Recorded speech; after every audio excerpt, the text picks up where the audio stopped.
ஸ்ரீமதே ராமானுஜாய நமஹ.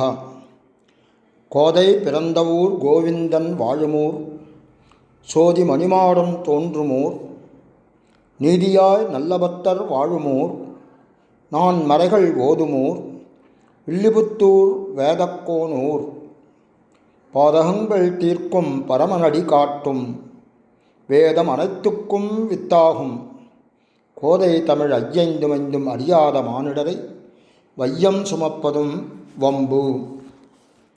ஆண்டாள் நாச்சியார் அருளிச் செய்த திருப்பாவையிலே இன்றைய தினம் 10வது பாசுரம். நோற்றுச் சுவர்க்கம் போகின்ற அம்மனாய், மாற்றமும் தாராரோ வாசல் திறவாதார், நாற்றத்துழாய்முடி நாராயணன், நம்மால் போற்றப் பறைதரும் புண்ணியனால், பண்டொரு நாள் குற்றத்தின் வாய் விழுந்த கும்பகருணனும், தோற்றுமுனக்கே பெருந்துயில்தான் தந்தானோ, ஆற்ற அனந்தலுடையாய் அருங்கலமே, தேற்றமாய் வந்து திற ஏலோ ரெம்பாவாய். இந்த பாசுரத்தின் பத அர்த்தங்களை முதலில் பார்த்து விடுவோம். ஆச்சாரியர்கள் காட்டின அர்த்தம் இது. நோற்று நோன்பு நோற்று சுவர்க்கம் புகுகின்ற சுகத்தை இடைவிடாமல் அனுபவிக்கின்ற அம்மனாய், அம்மா, வாசல் திறவாதார், வாசற்கதவை திறக்க மாட்டாதவர்கள், மாற்றமும் தாராரோ, ஒரு பதில் வார்த்தையாவது பேசாரோ, நாற்றத்துழாய்முடி, வாசனை வீசுகின்ற திருத்துழாய் மாலையை முடியிலே சூடியுள்ளவனும், நாராயணன், நாராயணன் என்னும் ஒப்பற்ற திருநாமத்தை உடையவனும், நம்மால் போற்றப் பறைதரும், நம்மால் பல்லாண்டு பாடப்பெற்று நமக்கு பிராப்பியமான கைங்கரியத்தை கொடுப்பவனும், புண்ணியனால் தர்மமே வடிவெடுத்தவனுமான எம்பெருமானால், பண்டு ஒரு நாள் முன்னொரு காலத்திலே குற்றத்தின் வாய் விழுந்த யமன் வாயில் விழுந்தொழிந்த கும்பகருணனும், உனக்கே தோற்று உனக்கு தோல்வியடைந்து பெருந்துயில்தான் தன் பெருந்தூக்கத்தை தந்தானோ, உனக்கு கொடுத்து போயினானோ, ஆற்ற அனந்தலுடையாய் அழகிய உறக்கத்தை உடையவளே, அருங்கலமே, அடைய வறிய ஆபரணம் போன்றவளே, தேற்றமாய் வந்து திற, தெளிந்து வந்து கதவை திறப்பாயாக. இதுதான் மேம்பொருள். பதத்தினுடைய ஒவ்வொரு பதத்தினுடைய அர்த்தம், ஆச்சாரியர்கள் காட்டும் அர்த்தம். இப்போது இந்த பாசுரத்தின் அவதாரியை காண்போம். பெண்கள் கிருஷ்ணனைக் கண்டு மாறுமா போலே அவன் தன்னைக் கண்டு மயங்கும்படியான மகிமையை உடையாள் ஒருத்தியை எழுப்புகிறார்கள் இப்பாட்டிலே. அருங்கலமே என்று இவளை கூப்பிடுவதிலிருந்து இவளுடைய இப்பெருமை தோற்றுகிறது. நோற்றுச் சுவர்க்கம் புகுகின்ற அம்மனாய் என்கையாலே கிருஷ்ணனுக்கு அண்டை வீட்டில் இருப்பாள் ஒருத்தி என்றும், அவனை நினைத்த போதெல்லாம் அனுபவிக்கலாம்படி அருகில் இருப்பவள் என்றும் அருளிச் செய்வார்கள். ஆனந்தம் பிரம்மணோ வித்வான் என்னாதே ஏஷ ஏவானந்தயாதி, இந்த பரமாத்மாவே இவனை ஆனந்திப்பிக்கிறான் என்றிருப்பாள் ஒருத்தி என்றும் நிர்வகிப்பார்கள். சாதன பக்தியை பற்றாதே சாத்திய பக்தியை அடைந்தவள் என்று தாற்பயம். இதுவும் சுவர்க்கம் போகின்ற என்று சொல்லுகியாலே, உணர்த்துகையாலே அதனுடைய அர்த்தத்தை நாம் புரிந்து கொள்ள முடிகிறது. ஆண்டாள் கோஷ்டியினர் தோழிகளை எழுப்பும் பாசுரத்திலே இது 5வது பாசுரமாகிறது. இப்பாசுரத்தில் எழுப்பப்பெறும் ஆயர்குல இளமங்கை கண்ணபிரானை எண்ணி எண்ணி இன்ப அனுபவத்திலே திளைத்து கொண்டிருப்பவளாவாள். முற்பிறவியில் செய்த நோன்பின் பயனாக அம்மங்கை இப்பிறவியில் இறை இன்பத்தில் தோய்ந்து தன்னை மறந்து கிருஷ்ண அனுபவத்திலே தூங்கிக் கொண்டிருப்பவளாவாள். அதனாலே வாசலிலே வந்து நின்று நோன்பு நோற்க பாவைக்களம் செல்ல எழுந்து வா என்று பலமுறை அந்த தோழிகளெல்லாம் அவர்களை அழைத்த போதும் கூட அவர்கள் அழைப்பை காதில் வாங்கி கொள்ளாமல் படுத்து கிடக்கிறாள். அவள் அவ்வாறு இருப்பதைக் கண்டு சலித்து போன மனநிலையிலே உள்ள இந்த இளம் பெண்கள் அவளை பலவாறு கூறி எழுப்பினர். அதனைத்தான் இப்பாசுரத்திலே காண்கிறோம். நோற்றுச் சுவர்க்கம் புகுகின்ற அம்மனாய், எங்களுடன் சேர்ந்து நோன்பு நோற்பதாக முன்பு எங்களிடம் சொல்லி வைத்துவிட்டு நீ ஒருத்தி மட்டும் இந்த கிருஷ்ணனை அனுபவிக்கிறாயே, இது தகுமா என்பது அதனுடைய பொருள். அம்மனாய் என்ற சொல்லினுடைய பொருள் என்ன? அம்மனாய்னா தலைவியே என்றர்த்தம். முற்பிறவியில் செய்த நோன்பின் பயனாய் இப்பிறப்பில் கிருஷ்ண அனுபவத்தில் திளைக்கும் பாக்கியம் பெற்ற பாவையே என்பது இதனுடைய பொருள். கிருஷ்ணானுபவத்தை தான் ஒருத்தியாக, யாரும் இல்லாத போது தான் ஒருத்தியாக அனுபவிப்பாள் இவள். ஏகஸ்வாத்து ந புஞ்சீத புஞ்சீத ரசபிஸ்ஸக என்பது சம்ஸ்கிருத வாக்கியம். ஒரு போக்கியமான வஸ்து, ஒரு சிறந்த உயர்ந்த வஸ்து ஒருவருக்கு கிடைக்குமாகில் அதை தான் ஒருத்தியாகவோ ஒருவனாகவோ அனுபவிக்காமல் 10 பேருடன் சேர்ந்திருந்து அதை அனுபவிக்க வேண்டும். இங்கே இந்த கிருஷ்ணா அனுபவம் என்பது உயர்ந்த வஸ்து, உயர்ந்த போக்கியமான வஸ்து. அதை நீ ஒருத்தி மட்டும் அனுபவிக்காமல் எங்களுடன் கூடி சேர்ந்து அனுபவிப்பாயாக என்பது இதனுடைய உள்ளுரை பொருளாகும். இவள் ஒருத்திக்கு இந்த கிருஷ்ண அனுபவம் எப்படி கிடைத்தது? அவள் முற்பிறவியில் செய்த நோன்பின் பயனாக இப்பிறவியில் அந்த கிருஷ்ணானுபவத்தை கிடைக்கும் பாக்கியம் பெற்றாள். சொர்க்கம் என்ற சொல்லானது பகவத் அனுபவத்தை குறிக்கிறது அப்படின்னு கொள்ளலாம். இன்னொரு வேறு அர்த்தம் கூட இதற்கு உண்டு. இதே மாதிரி சொர்க்கம் என்பதற்கு வேறு ஒரு பொருளும் உண்டு. சொர்க்கம் என்பதற்கு சீதா பிராட்டியார் காட்டிய உள்ளுரை பொருள் ஒன்று உண்டு. கானகம் போய் வருகிறேன், நீ அயோத்தியிலேயே இங்கேயே இரு என்று சொல்லிய ராமபிரானுடன் சீதா பிராட்டி கூறுவாள், உன்னுடன் வாழ்வதே எனக்கு சொர்க்கம், உன்னை பிரிந்திருப்பதே எனக்கு நரகம் என்று கூறுகிறாள். எனவே இங்கு எழுப்பப்படும் பெண்ணுக்கு இந்த கிருஷ்ணானுபவமே அதுவே சொர்க்கமாக அமைந்திருக்கிறது என்பது உள்ளுரை பொருள். சொர்க்கமும் எந்த பகவானை நினைக்கும் போது இடையூறு ஆகிறதோ, எவனிடத்தில் ஈடுபட்ட மனசை உடையவனுக்கு பிரம்மலோகமும் மிகச் சிறியதாகின்றதோ என்று ஸ்ரீ விஷ்ணு புராணம் கூறுகிறது. அதாவது பிரம்மஜானிக்கு சொர்க்கத்தை அடைவதும் இடையூறாகிறது என்று பொருளாகிறது. பகவானிடத்திலே ஈடுபட்டவர்கள் சொர்க்கலோகத்தை ஒரு பொருளாக மதிக்க மாட்டார்கள். ஆகையாலே இங்கு இதுவே அர்த்தம். நோற்று, இவர்களுக்கு நோன்பாவது கிருஷ்ணனே நமக்கு உபாயம் என்று அறிந்து மார்பிலே கை வைத்து உறங்கை. மார்பிலே கை வைத்து உறங்குக என்பது என்ன? எப்பொழுது நமக்கு நிம்மதியாக நாம் இருக்கிறோமோ அப்பொழுதுதான் ரொம்ப சர்வசாதாரணமாக மார்பிலே கை வைத்து உறங்குவோம்.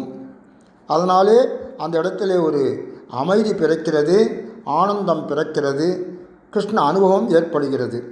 பிரம்மஞானிகளான எவர்கள் கிருஷ்ணனை உண்மையாக அறிகிறார்களோ அவர்களுக்கு எல்லா நோன்புகளும் முடிந்துவிட்டன என்று, பகவானை பற்றினவர்கள் எல்லா நோன்பையும் நோற்றவர்கள் ஆவர் என்று சாஸ்திரங்களிலே சொல்லப்பட்டது.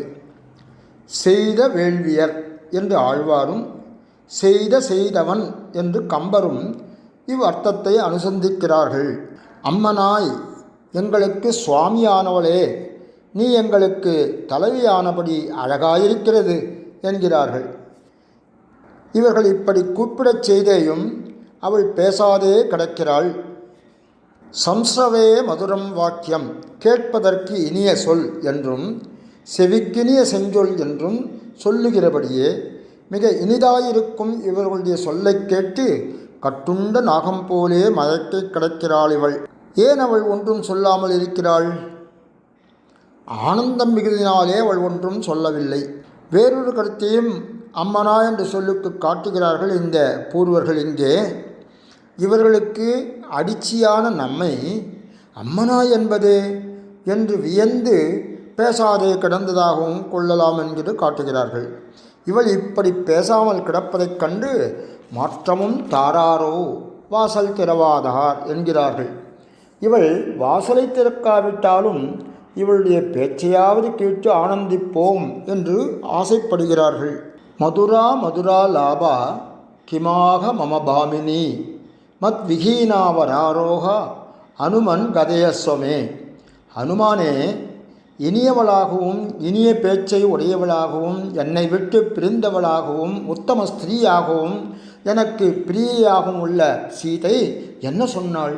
அதை எனக்கு சொல்லுவாயாக என்று ராமனும் ஆசைப்படும்படியானதன்றோ இவருடைய வார்த்தை. மாற்றமும் தாராதோ வாசல் திறவாதார். வாசலை மூடினால் வாயையும் மூட வேணுமோ? எங்கள் கண்ணை பட்டினி போட்டாற்போலே செவியையும் பட்டினி போட வேணுமோ? தான் சுக அனுபவம் பண்ணினால் பிறரை பற்றி கவலை கொள்ளலாகாதோ என்று கூறுகிறார் போலே அர்த்தம்.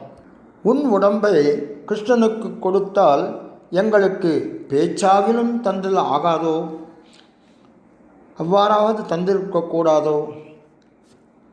உன் சரக்கை தர பார்த்திலையாகில் எங்கள் சரக்கை தந்துதான் ஆகாதோ? அதாவது உன்னுடைய கிருஷ்ணனை தராவிட்டால் எங்களுடைய உன்னை தரலாகாதோ என்னும் பாவங்களே வருஷதாரை போல பொழிவர்கள் நம் ஆச்சாரியர்கள். மாற்றரும் தாராரோ வேறொரு அர்த்தம். செல்லுங்கள் என்று உபேட்சித்தாலும் அமையும், கோபித்தாலும் எங்களுக்கு ஒரு வார்த்தை சொன்னால் போதுமானது, எங்களுக்கு ஒரு வார்த்தை சொன்னால் போதுமானது அப்படின்னு அவள் சொல்கிறாங்க. இப்படியும் ஒரு அர்த்தம். பாவினி இன்று வந்து என்று ஒன்று சொல்ல பாவியேன் காண வந்தே என்று ஆழ்வார் பகவத் விஷயத்திலே பட்ட பாட்டை இவர்கள் பாகவத விஷயத்திலே படுகிறார்கள். சுவர்க்கம் புகுகின்ற என்ற கிருஷ்ண அனுபவமாகிற சுகத்தை இவள் அனுபவித்து கொண்டிருக்கிறாள் என்று இவர்கள் சொல்லுகையாலே அவள் பதில் சொல்கிறா, நீங்கள் பழி சொல்லுகிறதன், அவன் இங்கு உண்டோ என்று சொல்கிறாள் உள்ளிருப்பவள். நாற்றத் துழாய் துளிக்கும் போதே மனத்தோடு துளிர்விடும் துழாய் மாலையை நாற்றத் துழாய்முடி நாராயணன். அந்த துளிர்விடும் துழாய் மாலையை முடியில் சூடிக்கொண்டிருக்கும் நாராயணனே நம் ஆயர்பாடியில் நோன்புக்குரிய கண்ணபிரானாக வந்து அவதரித்துள்ளான். நம்மால் போற்ற பறைதரும் புண்ணியன். அந்த புண்ணியனின் புகழ்பாடி அவன் அருள் பெற்று அவனோடு கலப்பதற்கான நோன்புக்குத்தானே உன்னை நாங்கள் அழைக்கின்றோம். இன்னும் ஏன் தூங்குகிறாய்? அம்மனே, ராமபிரானுடைய அம்புகளால் தாக்கப்பெற்று யுத்த களத்தில் யமன் வாயில் விழுந்து இறந்து போனானே கும்பகர்ணன், அவன் உன்னோடு தூங்குவதில் போட்டி போட்டு தோற்றுப்போய் தோற்றதற்கு பரிசாக அவன் தூக்கத்தையும் சேர்த்து உனக்கு கொடுத்துவிட்டு போய்விட்டானோ? அதனால்தான் எழுந்து வர முடியாத பெருந்தூக்கத்தில் நீ மூழ்கி கிடக்கிறாயோ? அளவிட்டு சொல்ல முடியாத பேருறக்கத்தில் இருக்கும் பெண்ணே, பெண்களுக்கெல்லாம் நாயகமாய் விளங்கும் நங்கையே, அருங்கலமாக விளங்கும் அழகு மங்கையே, ஒளிதரும் மணி போலே ஒளிவிடும் மங்கையே, தூக்கத்தினின்று விடுபட்டு விரைந்து வந்து கதவை திற. அப்ப நீ கதவை திறந்து வந்து எங்களோடு நீ கலந்தால் உன்னைப் போலே நாங்களும் கண்ணபிரானோடு கலந்து மகிழும் பாக்கியம் பெறுவோமல்லவா? அந்த இன்பப்பேற்றை நாங்களும் பெற்று மகிழ நீ விரைந்து வந்து கதவை திறவாயாக. இவ்வாறு பாவை நோன்பு நோக்க ஒரு இளம் பெண்ணை எழுப்புவது போல் இப்பாசுரம் அமைந்துள்ளது. இப்பாசுரத்தின் மையக் கருத்து இறைவனாகிய கண்ணனை பற்றுவதே உண்மையான இன்பப்பேறு. இறைவனோடு இருத்தலே சுவர்க்கம், அவனை விட்டு நீங்கி இருத்தல் நரகம். இதுதான் இதன் மையக் கருத்தாகும். மேலும் இந்த இறை இன்பத்தை தனியாக இருந்து அனுபவிக்காமல் கூடியிருந்து கூட்டாக அனுபவிக்க வேண்டும் என்பது குறிப்பாக இப்பாசுரத்தில் பெறப்படுகிறது. இப்பாசுரத்திலே ஆண்டாள் பேயாழ்வாரை எழுப்புவதாக பெரியோர்கள் நயங்காட்டுகிறார்கள். பொய்கை ஆழ்வார், பூதத்தாழ்வார், பேயாழ்வார் என்ற முதலாழ்வார்கள் மூவரிலே மூன்றாவதனாக நிற்பவர் பேயாழ்வார். இவருடைய அவதாரம் ஐப்பசி மாதத்திலே சதய நட்சத்திரத்திலே பிறந்தது. ஐப்பசியில் ஓணம், அவிட்டம் சதயமிவை ஒப்பிலவா நாள்கள் உலகத்தீர். எப்போயும் பேசுபுகழ் பொய்கையார், பூதத்தார், பேயாழ்வார் தேசுடனே தோன்று சிறப்பால். இந்த மூன்று ஆழ்வார்களுமே, முதலாழ்வார்கள் மூவருமே அயோனிஜர்கள், அதாவது ஒரு தாயின் கருவிலிருந்து தோன்றாதவர்கள். துவாபர யுகத்தில் தொண்டை நாட்டிலே சென்னையை சார்ந்த திருமயிலையிலே வைணவர்களின் திருக்கோயிலான ஆதிகேசவ பெருமாள் கோயிலின் திருக்கிணற்றில் செங்கழுநீர், அதாவது செவ்வல்லி, அந்த பூவிலிருந்து ஐப்பசி மாதம் சதய நட்சத்திரத்தில் எம்பெருமானின் படைகளுள் ஒன்றாகிய நந்தகம் என்னும் வாளின் அம்சமாக பேயாழ்வார் அவதரித்தார். இளமையிலேயே கல்வி கேள்விகளில் சிறந்து விளங்கினவர் இவர். இவருடைய மனமோ திருமாலின் திருவடிகளிலே பொறிந்து நிலைத்து நிற்கிறது. முதலாழ்வார்கள் மூவரான இவர்கள் திருக்கோவலிலே இடைகளிலே நின்று உலகளந்த பெருமானாக ஓங்கி உலகளந்த பெருமானை தன்னுடைய தீபங்களாகிய பாசுரங்களாலே அவரை தொழுது பாடி உணர்ந்தவர்கள். பேயாழ்வார் அருளிச் செய்த திவ்ய பிரபந்தம் 3ஆம் திருவந்தாதி என்று அழைக்கப்படுகிறது. 100 பாக்களை கொண்டது.